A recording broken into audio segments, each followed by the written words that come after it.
নমস্কার বন্ধুরা, অঞ্জনাস কিচেনে আপনাদের সবাইকে স্বাগত। আজ আবারও আমি হাজির হলাম নতুন একটা রেসিপির সাথে।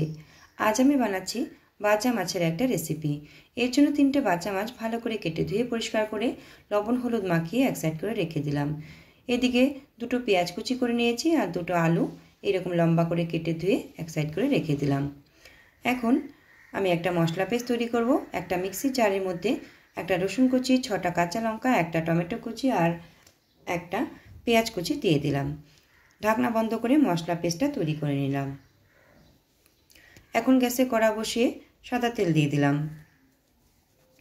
তেলটা খুব ভালো করে গরম করা হয়ে গেলে লবণ হলুদ মাখিয়ে রাখা মাছগুলো একটা একটা করে দিয়ে দিলাম।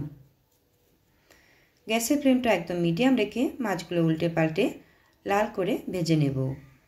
ভাজা হয়ে গেলে তুলে নিচ্ছি। একইভাবে সমস্ত মাছগুলো তেলের মধ্যে দিয়ে উল্টে পাল্টে লাল করে ভেজে নেব। সমস্ত মাছ ভাজা হয়ে গেছে, এবারে আমি তুলে নিচ্ছি। এখন সেই তেলের মধ্যে অল্প পরিমাণে সর্ষের তেল অ্যাড করে দিলাম। তেলটা একটু গরম করে নিয়ে দিয়ে দিচ্ছি তেজপাতা, শুকনো লঙ্কা আর হাফ চামচ মতন গোটা জিরে। একটু লালচে করে ভেজে নিয়ে দিয়ে দেব পেঁয়াজ কুচি। পেঁয়াজ কুচিটা একটু এপিট ওপিট নাড়াচাড়া করে দিয়ে দিচ্ছি আমি কেটে রাখা আলুগুলো। এই সময় গ্যাসের ফ্লেমটা একদম মিডিয়াম করে দিতে হবে। পেঁয়াজ আর আলুগুলো হালকা লাল করে ভেজে নিতে হবে। দেখুন পেঁয়াজ আর আলুগুলো খুব সুন্দরভাবে ভাজা হয়ে গেছে। এবারে আমি মশলা পেস্টটা দিয়ে দিচ্ছি। মশলা বাটিটা ধুয়ে অল্প জল অ্যাড করে দিচ্ছি। সাথে দিচ্ছি পরিমাণ মতন লবণ, পরিমাণ মতন হলুদ গুঁড়ো আর হাফ চামচ ধনে গুঁড়ো, হাফ চামচ জিরে গুঁড়ো আর দিচ্ছি হাফ চামচ মতন আদা বাটা। এবার সব কিছু একসাথে ভালো করে মিশিয়ে নিয়ে 2 থেকে 3 মিনিটের জন্য মশলাটাকে ভালো করে কষিয়ে নিতে হবে।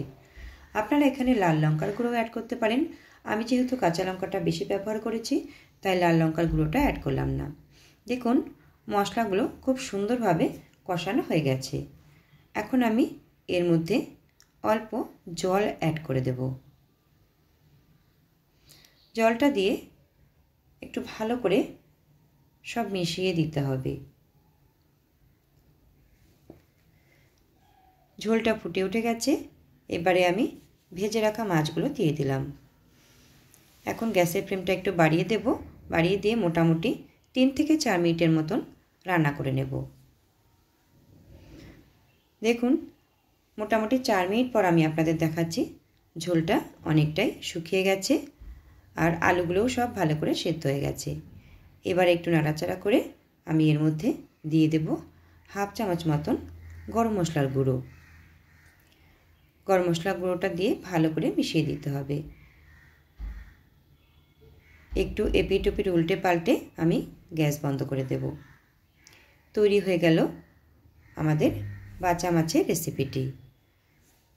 এবারে পরিবেশন করার জন্য অন্য একটা পাত্রে তুলে নিচ্ছি। তো কেমন লাগলো রেসিপিটি বন্ধুরা অবশ্যই জানাবেন। আর আপনারা একবার হলেও এইভাবে বাচা মাছের রেসিপিটি বাড়িতে বানিয়ে দেখবেন। গরম গরম ভাতের সাথে জমে যাবে। আর আমার চ্যানেলটি এখনও যারা সাবস্ক্রাইব করেননি তারা আমার চ্যানেলটি সাবস্ক্রাইব করে দেবেন, এটাই আমার অনুরোধ রইল। আজকের মতন এখানেই শেষ করছি। আবারও দেখা হবে অন্য কোনো রেসিপিতে, অন্য কোনো দিনে।